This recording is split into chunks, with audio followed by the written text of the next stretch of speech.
हाय everyone, welcome back once again. आज हम बात करने वाले हैं Shyamlal college university of Delhi के अंडर में आता है। इसमें आपकी रिक्रूटमेंट निकली है latest. End date of advertisement की बात करें तो 28 जनवरी 2015 आज अभी का ही आपका एडवर्टाइजमेंट है। एंड इसमें आपकी परमानेंट बेसिस पर पोजीशन निकाल रखी है नॉन टीचिंग प्रोफाइल पर। आइए पूरी पीडीएफ को डिस्कस करते हैं। एंड इस वीडियो में हम सारे इंपॉर्टेंट पॉइंट को कवर करने वाले हैं, तो आपको कोई परेशानी नहीं रहने वाली है। तो प्रोफाइल में देखें तो आपकी असिस्टेंट की है, जूनियर असिस्टेंट है एंड लेबोरेटरी असिस्टेंट है, laboratory assistant chemistry physics and chemistry में है आपके 2 एंड लाइब्रेरी अटेंडेंट है। तो ओवरऑल देखें तो आप यहाँ पे पे स्केल देख सकते हैं। असिस्टेंट के लिए 4 है, जूनियर असिस्टेंट के लिए 2 है, लेबोरेटरी असिस्टेंट केमिस्ट्री के लिए 4 है, लेबोरेटरी अटेंडेंट के लिए आपकी 1 है एंड लेबोरेटरी अटेंडेंट फिजिक्स में आपकी 1 है। एंड 6 में देखें तो लाइब्रेरी अटेंडेंट पे लेवल आपका 1 है। कैटेगरी वाइज आप चेक कर सकते हैं। एंड जिन कैटेगरी में वैकेंसी नहीं है आप अनरिजर्व के थ्रू अप्लाई कर सकते हैं। ओवरऑल देखें तो आपकी टोटल पोजीशन भी आप यहाँ पे चेकआउट कर सकते हैं। मैक्सिमम एज देख सकते हैं। Move on the other point, ये आपकी एब्रीविएशन है SC/ST से रिलेटेड, जो कि आप आगे आपको काम आने वाली हैं। एंड ये कॉलेज के पास राइट टू रिजर्व है। पोस्ट से रिलेटेड चेंजेस भी हो सकते हैं, तो आप इसको भी ध्यान दें। तो ये आपकी इन्होंने 3 कैटेगरी में पीडीएफ को निकाल रखा है। ये आपकी फर्स्ट पीडीएफ है जिसमें कि इन्होंने एडवर्टाइजमेंट से रिलेटेड बता रखा है। आइए सेकंड पीडीएफ को चेकआउट कर सकते हैं क्वालिफिकेशन से related. And step by step हम सभी की क्वालिफिकेशन को चेकआउट कर लेते हैं। असिस्टेंट आपकी पे लेवल 4 में इसेंशियल आप देखेंगे तो बैचलर डिग्री चाहिए आपको किसी भी रिकॉग्नाइज यूनिवर्सिटी से। एंड 2 ईयर का एक्सपीरियंस मांगा है इन्होंने। जूनियर असिस्टेंट या इसके इक्विवेलेंट पोस्ट पर आपने काम किया हो, जिसमें कि आपका इंक्लूडेड रिसर्च में आपने काम किया हो, सेंट्रल या स्टेट गवर्नमेंट या PSU में आपने काम किया हो, या ऑटोनोमस बॉडी में आपने काम किया हो। देन अगर आप प्राइवेट या कॉर्पोरेट बैंक में काम कर रखे तो उनकी मिनिमम टर्नओवर आपकी 200 करोड़ के आसपास होनी चाहिए। एंड सेकंड में देखें तो आपके पास 35 वर्ड मिनट स्पीड चाहिए हिंदी में। एंड सेकंड में देखें तो speed in English typing 35 word minute हो आपके पास, या आपके पास हिंदी टाइपिंग हो 30 वर्ड पर मिनट। तो आपको इसेंशियल क्वालिफिकेशन में ये ध्यान देना है। एंड कैंडिडेट के पास कंप्यूटर प्रोफेंसी होनी चाहिए। एज लिमिट आप देख सकते हैं 32 है। Move on the other point, जो कैंडिडेट जूनियर असिस्टेंट के लिए अप्लाई करना चाहते हैं उनका पे स्केल आपका 2 है। इसेंशियल में देखें तो आपके पास 12th हो या इसके इक्विवेलेंट हो, या एंड दूसरे में देखें तो आपके पास 35 वर्ड मिनट इंग्लिश में होना चाहिए, या तो आपके पास 30 वर्ड मिनट हिंदी में होना चाहिए। कंप्यूटर का आपके पास नॉलेज होना चाहिए। एज है आपकी 27। Move on the other point, जो आपके लेबोरेटरी असिस्टेंट के लिए देख रहे हैं केमिस्ट्री में, उनके देखें तो साइंस के साथ आपको स्ट्रीम में 12th पास होना चाहिए या इसके इक्विवेलेंट, या आपके पास ग्रेजुएशन हो, BSc हो आपके पास, एज ए सब्जेक्ट आपने केमिस्ट्री पढ़ा हो, या BSc इन केमिस्ट्री हो, तब भी आप इस जॉब के लिए प्रेफर होंगे। 30 एज इसकी रखी गई है। इसेंशियल में देखें तो इसमें आपका कुछ भी एक्सपीरियंस नहीं मांगा है, तो डेफिनेटली आप इस जॉब के लिए अप्लाई कर सकते हैं। लेबोरेटरी अटेंडेंट में देखें तो केमिस्ट्री में आपका पे लेवल 1 है। इसेंशियल में देखें तो आपके पास 10th हो या इक्विवेलेंट आपने साइंस सब्जेक्ट से किया हो, ये आपको ध्यान देना है। 10 पास चाहिए आपको इसके लिए इसेंशियल में। एंड इसमें कुछ भी एक्सपीरियंस नहीं मांगा गया है। Move on the other point, laboratory attendant में फिजिक्स में आप चेकआउट कर सकते हैं। कैंडिडेट के पास 10th की डिग्री होनी चाहिए विद साइंस सब्जेक्ट आपने इसमें पढ़ा हो, एंड आपके पास उससे ऊपर की क्वालिफिकेशन है, तो ये आपके लिए बेनिफिट रहने वाला है। 30 ईयर इसकी एज है। पे स्केल इसका 1 है। Move on the other point, जो कैंडिडेट लाइब्रेरी अटेंडेंट के लिए अप्लाई कर रहे हैं तो उनकी भी आपके 10th के एग्जामिनेशन क्वालिफिकेशन में रखी है। एंड एनी स्टेट से आपने एग्जामिनेशन किया हो। सेकंड में देखें तो आपके पास सर्टिफिकेट होना चाहिए लेबोरेटरी साइंस में, या आपके पास सर्टिफिकेट होना चाहिए लेबोरेटरी एंड इंफॉर्मेशन साइंस में। तो आपको लेबोरेटरी अटेंडेंट जो भी अप्लाई करें उनको ध्यान देना पड़ेगा। आपके पास 10th हो या उसके इक्विवेलेंट। सेकंड, आपके पास लेबोरेटरी साइंस या लेबोरेटरी इंफॉर्मेशन से रिलेटेड सर्टिफिकेट होना ज़रूरी है। अगर आपके पास सर्टिफिकेट है या डिप्लोमा है या आप ग्रेजुएट हैं तो देन आपके लिए ये बेनिफिट रहने वाला है। एज लिमिट की बात करें तो 30 ईयर इसकी एज लिमिट रखी गई है। ये थी आपकी सेकंड पीडीएफ जिसमें कि इन्होंने क्वालिफिकेशन से रिलेटेड बता रखा है। आई होप आप समझ गए होंगे। बस एक्सपीरियंस की बात करें तो इन्होंने असिस्टेंट में एक्सपीरियंस मांगा है। देन अदरवाइज आपकी सेकंड पोजीशन जूनियर असिस्टेंट में एक्सपीरियंस कुछ नहीं है।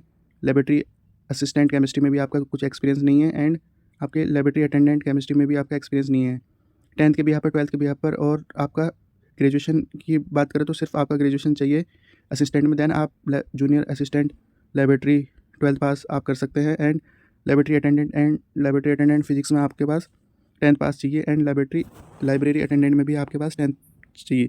तो ओवरऑल आई होप आप सभी को समझ में आ गई होगी qualification. Then move on the other important point, जिसमें कि इन्होंने जनरल इंस्ट्रक्शन से रिलेटेड बता रखी है, उनको भी देखना बहुत ज़रूरी है। तो आइए उसको भी चेकआउट कर लेते हैं एक बार।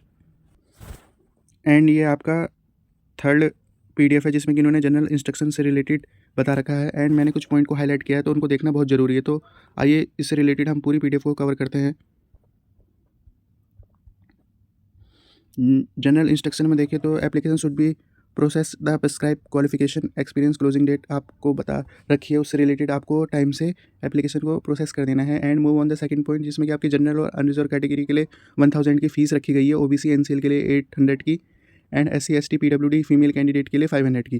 तो इसमें फीमेल कैंडिडेट के लिए एग्जामेशन नहीं है, तो आप इसको आगे ध्यान से चेकआउट करिए। And application will be incomplete in form और without requisite fee shall be rejected.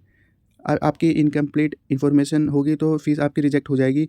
And फ़ी अगर आपके पास एक बार पे होगी तो नॉट रिफंडेबल है, तो आपको ये भी ध्यान देना है। तो आपको अच्छी तरीके से फॉर्म को अप्लाई करना है। Move on the other point, age relaxation से रिलेटेड आप यहाँ पे चेकआउट कर सकते हैं, जिसमें कि इन्होंने एज रिलैक्सेशन बता रखी है। Other backward class personal and person with disability ex man service से रिलेटेड इन्होंने बता रखी है एज़ पर GOI आपको मिलने वाली है।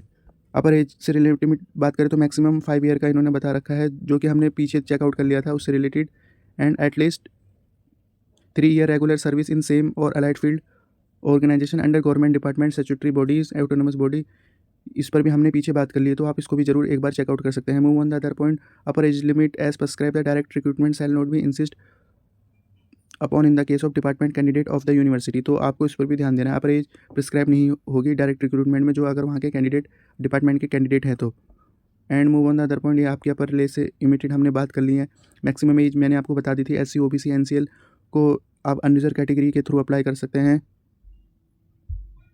एंड आपको उससे रिलेटेड कोई भी एज रिलैक्सेशन नहीं मिलेगा, इन्होंने यहाँ पे क्लियरली मेंशन किया गया है। तो आप पॉइंट नंबर 4 को एक बार फोकस कर सकते हैं।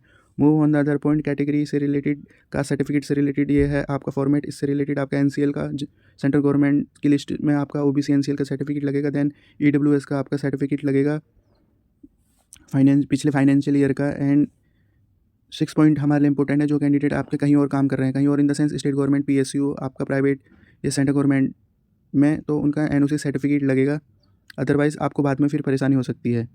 अगर आपको कन्विंसिंग मिलता है किसी भी फॉर्म में, तो ये फॉर्म को आपकी क्वालिफिकेशन को डिस्क्वालीफाई करेंगे, ये भी इन्होंने क्लियरली मेंशन किया है।